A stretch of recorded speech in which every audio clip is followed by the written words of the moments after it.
Tom Inman, he was a pioneer in the trucking industry. He maintained one of the most successful trucking firms in the Tulsa area for more than 30 years. Many of his innovations are used in the industry today. Well, talk about a coincidence. I was going to talk about First Gear's K100 for Tom Inman Trucking. And there goes an Inman truck rocketing by us right now. Wow, he is going fast. Talk about a blast from the past. I just got passed by a Tom Inman truck. Hey, I think they're talking about Tom Inman over on the CB. Let's listen in. Man, I hope I can keep up with that Tom Inman truck. Anybody here remember Tom Inman? Trucking out of Tulsa, Oklahoma. My grandpa and dad both drove for Inman Transport until he went out of business around 1982. So I got lots of time riding with him on the doghouse of his trucks. Tom Inman, you say? Sure. I remember Tom. Back in the 60s, he was running produce. I lost track of Tom when he started hauling glass for the Ford Motor Company. Ford made him buy a whole fleet of Ford trucks and haul only for him. It turned out to be a sweet deal. That is, at first.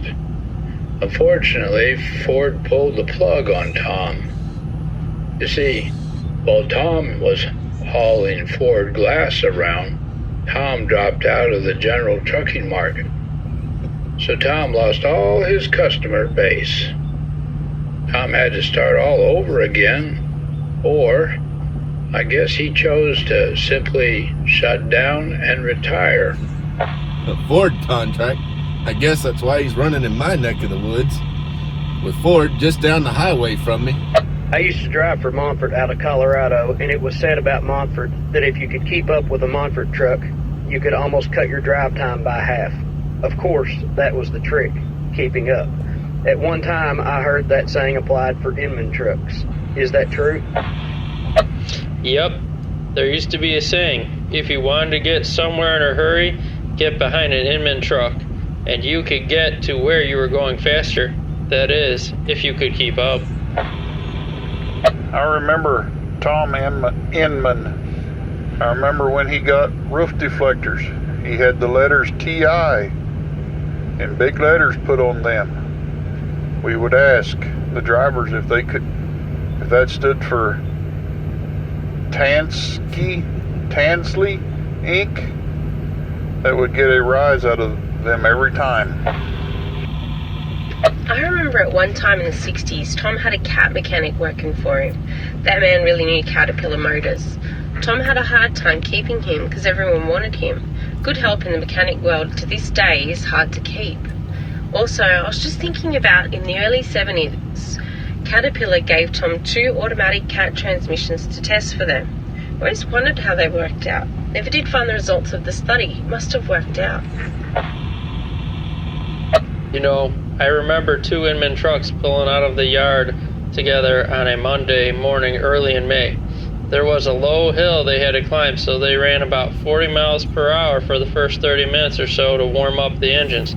Then it was full bore to the West Coast. I suppose most of you know who Jerry Inman is. That's Tom's nephew. Jerry was in the trucking world, lived about 10 miles from me. Anyway, after Tom went out, my dad ran Reefer and hauled sulfuric acid for CMS, Chemical Marketing Service, out of Tulsa around 85. And they had bought a bunch of Jerry's Peaks 359s and used them for their Reefer division.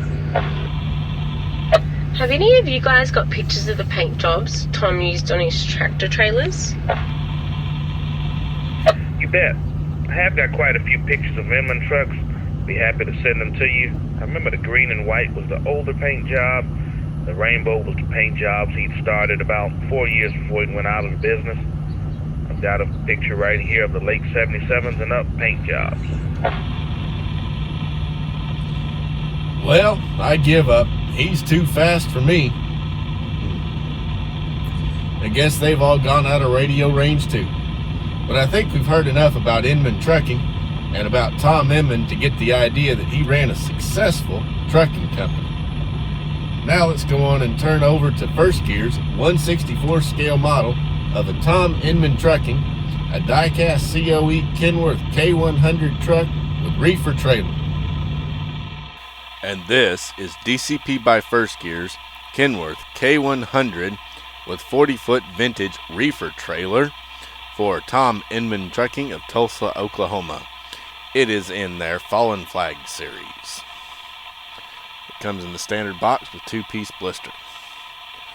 Its item number is 60-0847.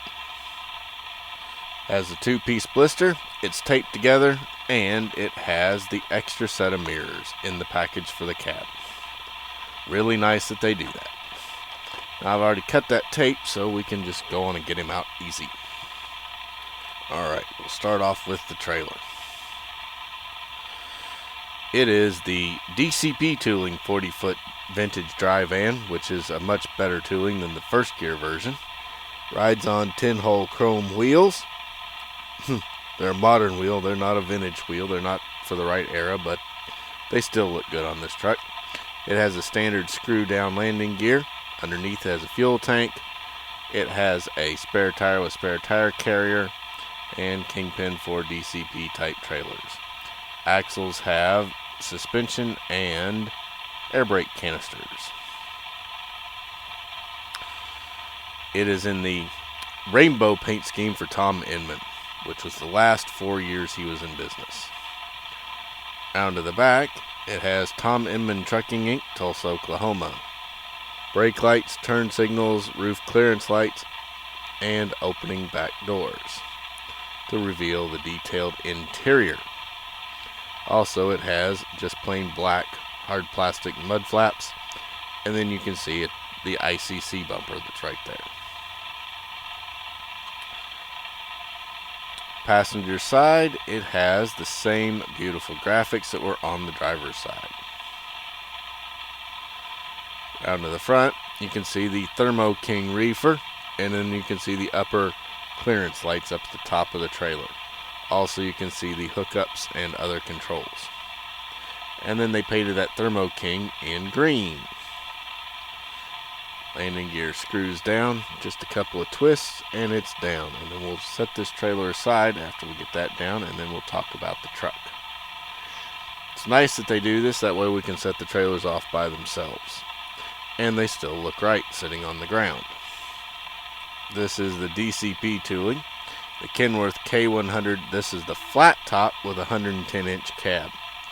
You can see the grab bars and the steps to climb up in, the air intake with the air filter right there, and then a little mud flap behind it. 10-hole chrome wheels, chrome fuel tanks, chrome exhaust, and lots of chrome other parts. It has the fancy Tom Inman graphics with the multiple stripes in different colors. Tulsa, Oklahoma, weights, dimensions, ICC numbers, and all its state numbers. Back then they had lots of numbers on the trucks. Round to the front, big beautiful Kenworth grill. It has the visor, which is painted red instead of chrome plated. The 2 loops that you climb up and hold on to so you can wash your windshield are individual little wires. Windshield wipers are molded into the cab and then sort of tampoed silver. Could have done a better job there. The turn signals are individual plastic parts that are painted orange and then glued on. Then you can see the 2 chrome mirrors. Also, the headlights on this guy are individual jewel style pieces put into the bezels. Really, really nice. Bumper is also chrome. Passenger side, very much the same details as the driver's side, only over here you see the battery box and an air tank hanging under it that's chrome plated. But pretty much the rest of it's the same. Around to the back, and you can see it's got the brake lights, backup lights there, and mud flaps. Tipped up a little bit, you can see it has dual exhaust, one on each side, and it's got the air cleaner. And typically your air cleaners were on the passenger side, but they put this one on the driver's side. It's got a pogo stick and a tank here for air for the air start. So this had an air starter on it. Pretty common back in the 70s was air starters. And they made a wicked neat sound. The fifth wheel is painted green and it pivots a little bit. And I mentioned there's a pogo stick right there for the air lines and brake lines to hang on, and electric lines. Chrome deck plate and chrome quarter fenders. Underneath, steerable front axle. Well, not steerable, positionable front axle. It clicks in place. Brown bottom of the engine, so Cummins. Red transmission, drive shaft, air tanks for the brakes, air brake canisters, axles, and drive shafts. Also has a pretty nice tread pattern tire. Up on top, it has roof clearance lights, 2 air horns, and then they put the roof air deflector on it with the big TI on it for Tom Inman. That's the one people confused and teased him about and called him, is this for Tanksley? Now the cabs do tilt on these trucks, but they click in place. And on the K100s, they actually click really good, unlike the Petes. Underneath, you can see the brown 6-cylinder Cummins engine, the piping for the charge air system, and the exhaust, radiator up there. Really, really nice detail under the hood. And over here you can see the turbocharger right there under the hood. They did a great job on the K100. And then just clicks in place. Now don't pop them too hard because you'll pull them right off the frame. Now let's go on and hook this guy up so you can see it all hooked together. To do that, got to put this landing gear up so it looks right. But these guys, they were speed demons back in the day. Now let's go and hook them up. Close up the back doors.